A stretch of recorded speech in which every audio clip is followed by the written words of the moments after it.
Мен қазақша бір сұрақ қойсам, маған орысша қайтарады. Мен өзім ұяламын. Бұрын ауылда жүрсең, қазіргі уақытта сіздің түріңіз орыс болып, сізге орысша сұрақ қояды. Мына жақта мен өзім орыс болып, қазақша сұрақ қойған кезде, маған орысша қайтарған кезде өзім бір түр болып қаламын.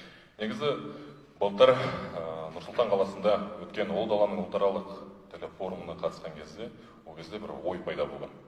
Осының бәрін көрген кезде, негізі біздің азаматтар, әсіресе жастарымыз бәрі интернет парақшаларында отырады. Facebook болсын, Instagram болсын, YouTube'да отырады, видео көреді. Егер соны қызығады. Негізі соның арқасында біз жастарды қазақ тілін үйренуге шақырмаймыз. Сол кезде өз парақшамда, Facebook'та, Қазақстан классикінің поэзиясын оқып, өлеңдерін оқып, елдерге бір үлгі болатындай бір бастаманы бастадым. Қаншама комментарий келді, қаншама сообщениялар келді.